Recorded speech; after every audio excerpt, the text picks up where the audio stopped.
Your daughter has been in a traffic accident and is in critical condition, unconscious. Could you come right away? The location is. This happened when my daughter was in 3rd grade. When I received the call from the hospital, everything went dark before my eyes, but I knew my daughter must be in even more pain. After hearing which hospital she'd been taken to, I immediately drove there, praying for her safety in my heart. Please, please let my daughter be all right. My daughter's been in an accident and is in surgery now. Where are you? Please come quickly. I understand. I'll be right there. When the surgery was over and the doctor came out, I was shocked by what he told me. Your daughter's life is not in danger.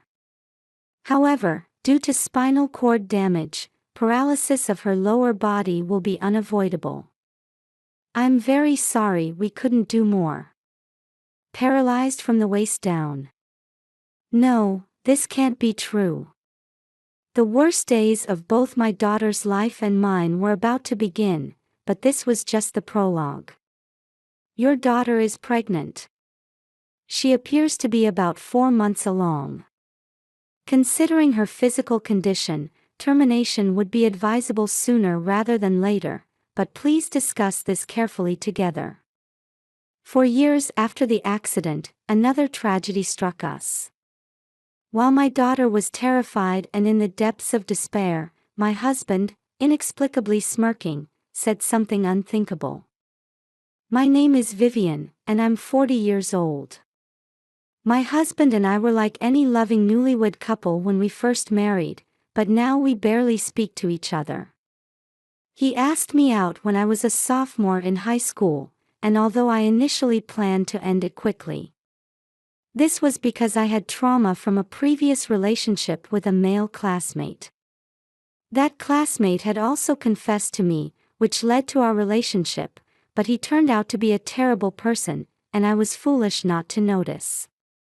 He cheated on me and blamed me whenever I complained about our dates, so we only dated for about a month. After that experience, I was determined not to date anyone, so I initially rejected my future husband's confession. Won't you please give up? I don't want to date anyone. Please reconsider. I promise I won't bore you, and I'm serious about this. You're the only one for me. If you try dating me and don't like it, we can break up immediately, and I promise I won't pursue you anymore. Seeing his earnest expression, I felt sorry for him and agreed to try going on a date.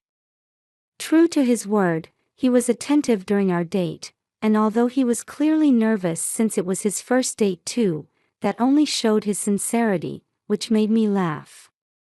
We were able to have honest conversations, and by the end of the date, I thought he was a good person.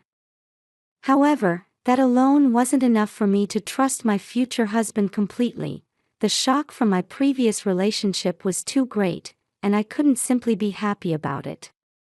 I had fun today, but I can't decide whether to date you just from one date. When should we meet next? That's more than enough for now. I'm free anytime, so how about tomorrow?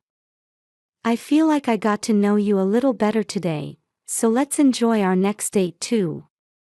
After forcefully securing our next date, he practically skipped away. He must have been really happy about getting to date me.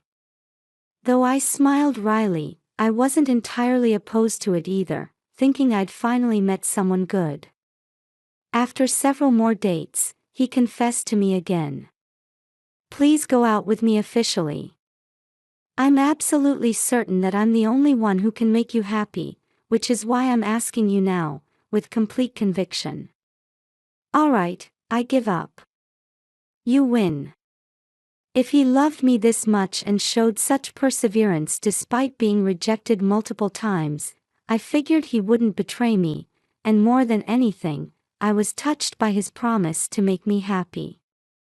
My husband devoted himself to me, and I tried to respond in kind by working on my appearance, consulting friends about fashion and beauty, things I'd never paid much attention to before. I still remember how he would rejoice as if it were his own achievement when he saw me becoming prettier day by day, often complimenting me. "Wow, you're beautiful today too. I'm actually worried lately that other men might try to steal you away." "What are you talking about?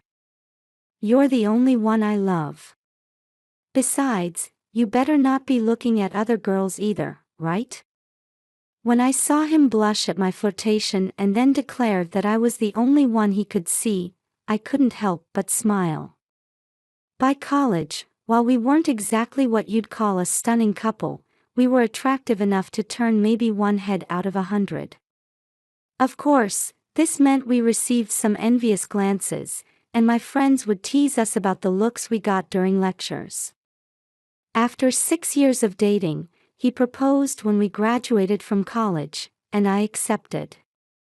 My parents, knowing about my previous relationship, were unusually flustered when they heard I was bringing home a fiancé, but his sincerity must have won them over because they eventually gave us their blessing. After meeting his parents too, I became concerned about his reaction when the topic of children came up. "We want children soon, right? I can't wait to see what kind of child we'll have. Do you prefer a boy or a girl?" Either is fine. But more importantly, where should we have the wedding ceremony? I'd like to hear your opinion. Oh, I suppose I'm getting ahead of myself, since I'm not even pregnant yet. Whenever the topic of children came up, my husband would obviously change the subject, which made me wonder, but I kept my concerns to myself for the time being. However, both our parents had us when they were over 40, so they kept pressing us about wanting to see their grandchildren before they passed away, which left me troubled about what to do. When I consulted my husband about this, he said, "I don't have confidence in raising children. Besides, can't we just enjoy our time together a little longer? We can think about it after that, right? But we need to consider your parents and my parents' feelings too. And I want children like any normal person would." Seeing me deflated, my husband must have had some thoughts of his own. Though reluctantly, he accepted the idea of children, and at 25, I finally became pregnant. At that time, I was moved to tears by the miracle of having a life growing inside me, and our parents were even more overjoyed than I was. However, my husband alone maintained a difficult expression throughout, and after learning of my pregnancy, his behavior gradually became strange. During my pregnancy, while I would sing to my growing belly and talk to our future child, my husband became increasingly cold. "Hey, why don't you try talking to the baby a little? They might respond to voices they hear in the womb. Or if that's too hard, you could at least help with the housework. Stop it. You know I've never been excited about having children. I feel it more and more as your belly grows each day. And I absolutely refuse to do your housework. Please. I'll probably be dealing with morning sickness and other health issues soon. You're all I have to rely on." "Fine. But only until you give birth." While I was grateful that he agreed to take on the housework, I felt guilty about causing him stress over the baby and had a lingering anxiety. Will everything be all right after the baby is born? I stroked my belly, hoping for peace in our married life ahead. The following year, I successfully gave birth to a girl. My husband was present for the delivery, and both sets of parents rushed to the hospital to celebrate the new life. Our daughter grew steadily, and watching her development became my daily routine. I would show videos I took on my smartphone to our parents, and I truly felt glad that I had given birth to her. However, inversely proportional to this joy, my husband's attitude worsened, and we began having more conflicts recently. While I was busy as a full-time housewife with housework and childcare, my husband would just watch TV or play with his phone. You could help out a little more. I understand you're tired from work, but I'm not always free either. I practically did all the housework when you were pregnant, didn't I? I deserve some rest now. Besides, you've been completely focused on the baby since giving birth. This is why I was against it. Then you should have discussed it with me and our parents before we had a child. You were the one who ultimately agreed. Don't push the responsibility onto me. That was because of your request, and I couldn't refuse. You understand, right? You know how much I love you. I know how much he loves me, but I can definitively say it's wrong to neglect our daughter because of that. If he felt that way, maybe we should have waited longer before having a child. However, we can't turn back time, and the reality of my husband's non-cooperation in child-rearing remains unchanged. Fine. Let's make a deal. I'll handle all of our daughter's care. In return, you'll do all your own housework. That should be fair, right? My husband nodded, and that ended our discussion for the day. From then on, our conversations were limited to greetings when he left for work and before bed, with everything else becoming completely businesslike, devoid of any affection. Still, I wanted to believe. I wanted to believe in the day when my husband would become actively involved in raising our child, when we could become a real family. However, when our daughter was around 10 years old, I received a phone call from the hospital that left me frozen in place.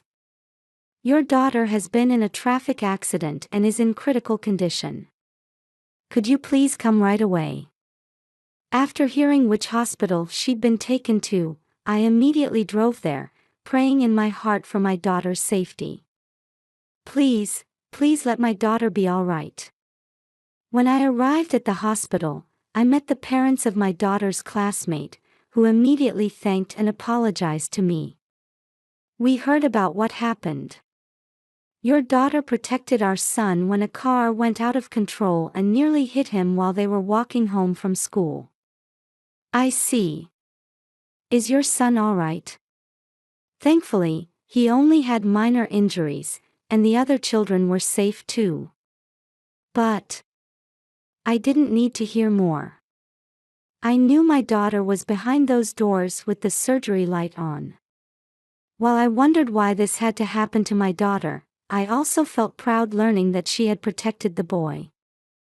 I had always told my daughter to cherish her friends, drawing from my own experiences as a student. True friends are those who face your honest feelings head-on. Even if you're bullied or someone laughs at your efforts, there's always someone who takes you seriously. That's hard to understand. But I get that it's important to cherish friends. Since she was acting on those teachings, how could I blame myself when my daughter wouldn't regret her actions? All I could do now was focus on praying for her surgery to be successful. The classmates' parents had other matters to attend to and left after bowing to me. I decided to call my husband. Our daughter's been in a traffic accident and is in surgery now. Where are you? Please come quickly. My husband simply replied, "Understood," and hung up. A few minutes later, he arrived, and after I explained the situation, he let out a sigh and showed concern for my well-being. I couldn't believe he was more worried about me than our daughter who had just been in an accident, but I kept quiet, knowing that arguing now would accomplish nothing. The surgery continued until late into the night. When the clock struck 2 a.m., the light went off, and the doctor emerged from the operating room.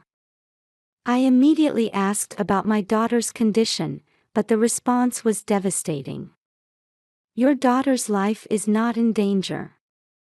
However, due to spinal cord damage, paralysis of her lower body will be unavoidable. I'm very sorry we couldn't do more. Paralyzed from the waist down. No, this can't be. My brain refused to process the doctor's words. Would my daughter never walk again? Never run again? Would she have to live in a wheelchair? I started screaming, and although my husband apparently tried to comfort me while holding me, I don't remember much after that. I just remember collapsing there, crying and screaming. After that, a nightmarish life began for me. My relationship with my husband, who was never enthusiastic about parenting to begin with, deteriorated further. He spent more and more days away from home and never visited our daughter in the hospital. Still, he at least transferred money from his salary for our daughter's hospital expenses, allowing us to maintain some semblance of life. The person responsible for the traffic accident was arrested at the scene. The cause was determined to be the driver losing control on a curve while rushing to work. The male driver apparently thought he could manage the turn since it was a road he always used. Of course, we received compensation, but that couldn't restore my daughter's body and spirit. When I told my daughter about her paralysis, it was heartbreaking. Why? Why? I didn't do anything wrong. I'll never be able to stand up or run around with everyone else again. How am I supposed to live? Someone, please tell me. It was an anguished cry lamenting both her personal tragedy and the injustice of the world. I couldn't bear it, and we both cried together for a while. Later, medical examinations confirmed that my daughter had completely lost sensation in her lower body, and rehabilitation wouldn't improve her condition. At this point, I resolved to become her caregiver.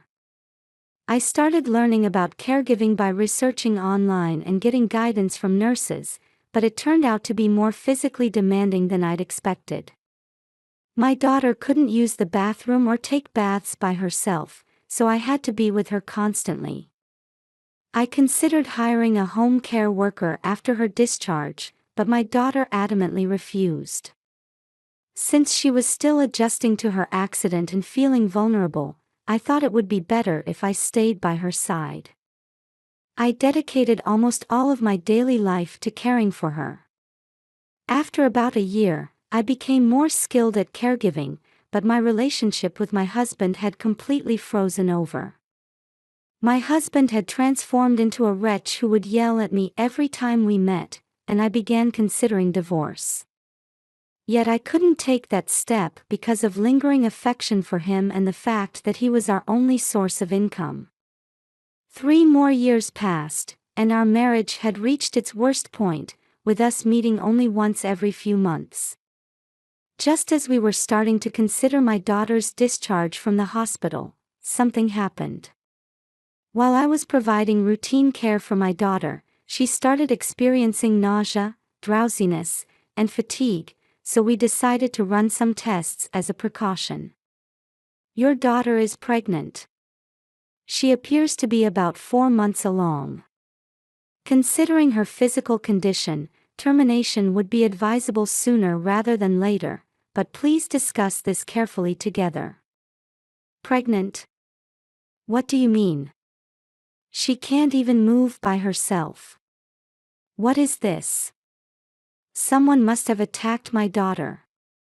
As I became increasingly agitated, aware of my rising voice, I heard my daughter sobbing, which brought me back to my senses. We returned to her hospital room, and when I asked for details, she suddenly started apologizing. I'm sorry. When I was attacked, I was actually awake. But I was too scared to open my eyes. It happened late at night, and I thought if I didn't get pregnant, I could just keep quiet about it. Why didn't you tell me right away? If you had, we could have talked to the doctors. I stopped mid-sentence, noticing my daughter trembling. Of course, She had been sexually assaulted. How could I expect her to talk about it easily? Because I didn't want to trouble you, and I didn't want to remember it, my daughter said through her tears, pouring out her feelings. Seeing my daughter cry as she confessed this, I cursed the world. Why did my daughter alone have to face such tragedies? This incident led to my daughter developing depression, and I felt like I was about to break. I reported this to my husband as well, and we planned to have a family meeting to discuss what to do next, but he came in with an unthinkable smile, saying something horrible. Well, this means we can get compensation for sexual assault too. Isn't that good? This will secure your daughter's future and your lifestyle. What? What are you saying? Our daughter was raped. And all you can talk about is money. How morally corrupt are you? That day, our argument escalated, and if our parents hadn't stopped us, there might have been bloodshed. Since it was impossible to have a proper discussion, we decided to cool our heads. I left our daughter's care to our parents and returned home for the first time in a while. As expected, my husband wasn't home, which made it the perfect place for me to calm my thoughts. I can't trust my husband anymore. I need to be there for my daughter, even if I'm the only one. I will definitely find the perpetrator and make them pay for their crimes. At this point, I resolved to divorce my husband. First, I reported my daughter's assault to the police, insisting they thoroughly investigate and definitely catch the culprit. In parallel, I hired a private investigator to gather evidence for the divorce and terminated the lease on our apartment. Though it was a place filled with memories of life with my husband and daughter, I had no intention of returning to that life, so this was a symbol of my determination. I returned to my parents' home and discussed the divorce with them. You've been through so much already. Why don't you rest for a while? We can take care of your daughter for now. That's right. Have you noticed how exhausted you are from years of caregiving? You look like a completely different person from when you first married that man.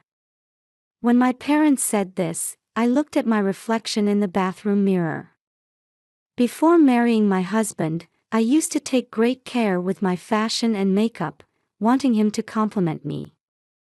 Now I was unrecognizable, having lost over 20 pounds from stress. I realized I was more exhausted than I'd thought. My parents had occasionally helped with caregiving, and my daughter was fond of them, so I felt comfortable leaving her in their care. As I renewed my appreciation for my parents' strength and support, my daughter gradually began to open up, with help from her counselor. The nurse told me that during counseling, my daughter had said something like this: "I wonder if Mom's going to get back at Dad." She said she'd leave it to the police, but I can't accept that. I know doing nothing is probably the right answer, but human hearts aren't that simple. When I heard this from the nurse, I thought she had a point. I had hired the private investigator but had only been thinking about divorce, not revenge. That's right, divorce alone wouldn't be enough to truly hurt my husband. If we're going to do this, let's do it thoroughly. I contacted the investigator again, requesting a complete investigation of my husband's activities. The investigator seemed surprised by my intensity, but when I offered to pay additional fees, they must have sensed my determination and accepted my request. After waiting for 3 months of thorough investigation results, I visited the apartment where my husband was living. When he emerged from the room, he was a different person from the man I had dated. His hair was full of dandruff, his clothes were shabby, and he looked nothing like his former self. It's been a while. I have something to discuss with you. Could you let me in for now? After a brief greeting, he led me into his cramped one-room apartment, where we sat down, and I got straight to the point. You know why I'm here today, right? It's overdue, but I want a divorce. We're already completely separated, and you don't mind, right? The reason I hadn't divorced despite our cold relationship was partly because I hadn't had the capacity to think about it, and partly because somewhere in my heart, I still wanted to believe in him. Where had that pure-hearted man who confessed to me in high school gone? I thought maybe he was still there, deep inside. However, after hearing my daughter's words and receiving encouragement from my parents, I had no hesitation about divorcing him. But his answer was a no. I refuse. I don't want to separate from you. You and I are meant to be married for life. I absolutely won't allow a divorce. Won't allow it. What is this man saying? He never helped with raising our child, didn't help care for our daughter after she became paralyzed from the accident, and when our marriage deteriorated, he ran away. I unleashed all my pent-up frustrations, anger, and sadness at him. Don't be ridiculous. How dare you say such things? I don't know what you've been thinking all this time, but if you truly cared about me, you should have at least pretended to smile for our daughter's sake. Even if it was just pretense, I wanted you by my side, supporting me. Even if it was just an act, I wanted you to live with us as a father. Though saying this now wouldn't change anything, I couldn't hold it in anymore. Finally, crying, I poured out all my feelings and thrust the divorce papers at him. Write your name yourself. I'll submit them to the city office. My husband listened to everything I had to say, appearing both depressed and trembling with anger, but suddenly he started speaking rapidly. I may not understand how hard it's been for you, but you don't know how hard it's been for me either. After we had the child, I was lonely. Watching you become more focused on our daughter day by day, I almost went crazy with jealousy. That's why I deliberately created discord, trying to get your attention back on me. Don't I deserve at least that? What a selfish perspective. I don't know how much pain my husband endured. However, it's too convenient to try to save only himself by taking it out on others. Like I said before, if you loved me, I wanted you by my side, even if it was just pretense. Even if his pure feelings from when we were dating had faded, if he had supported me when I was about to break down after our daughter's accident, things might have turned out completely differently. But it's too late now. My decision to divorce is final. Sign these papers now. If you absolutely refuse, I'll call your parents here and explain everything. No. What about my feelings? What am I supposed to do with my love for you? What will I do when you're gone? In his dazed state, my husband signed the divorce papers as if being controlled by something, and I submitted them to the city office. Now all that was left was to wait for the police investigation to reveal who had attacked my daughter. 1 month later.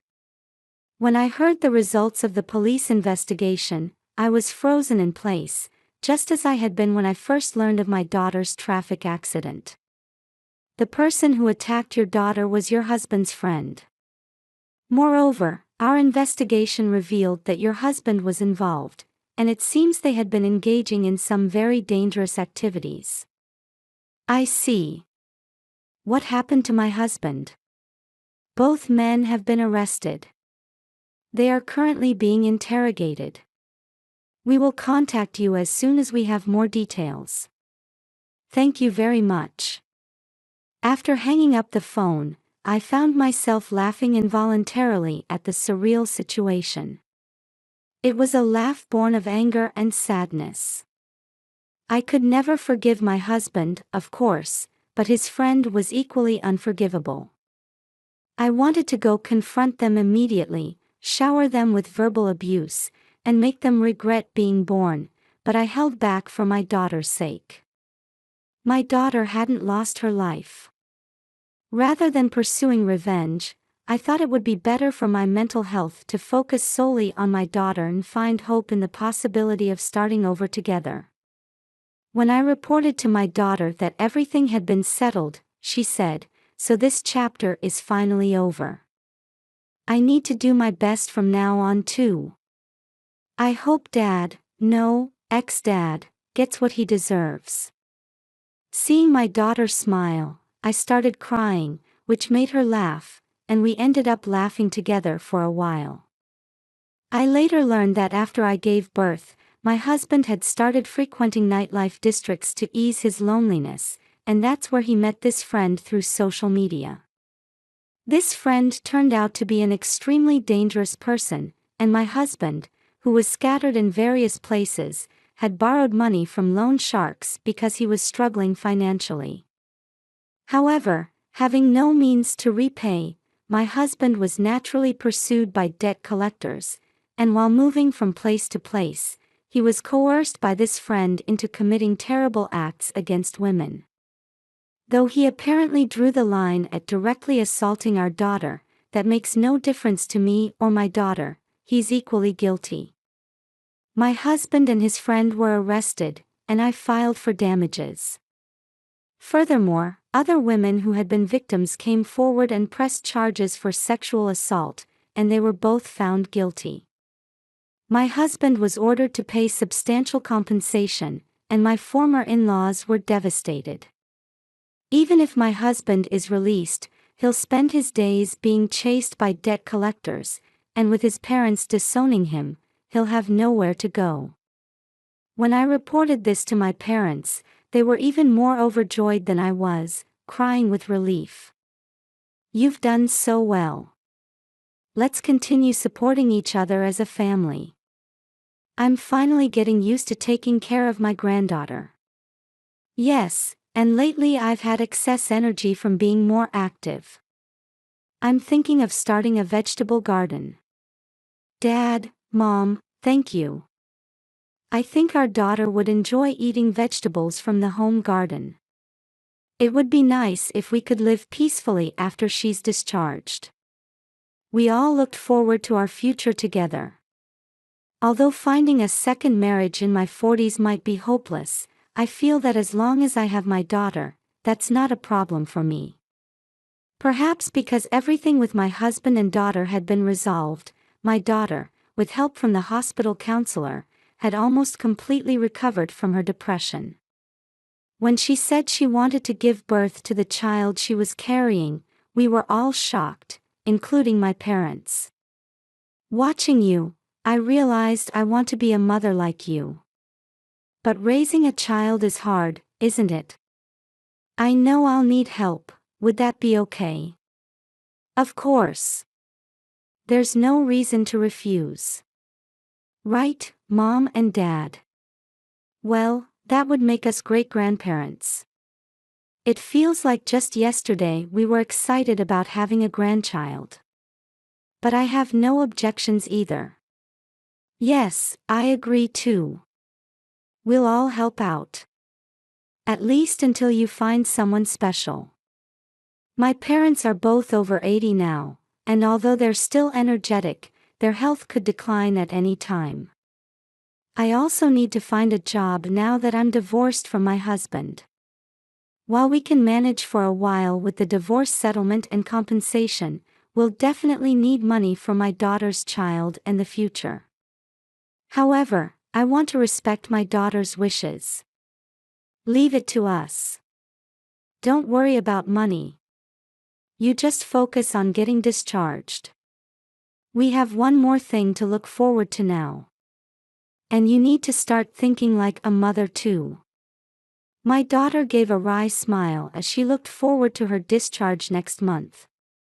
The following month, she was successfully discharged, and while receiving care from me and my parents, she developed a motherly expression as she watched her growing belly day by day. I remember being like that too. While reminiscing about those days, I taught her about motherhood, sharing my experiences. Thanks to all this support, my daughter safely gave birth to a girl. Though the delivery was lengthy due to her paralysis, there were no abnormalities with the baby, who was perfectly healthy.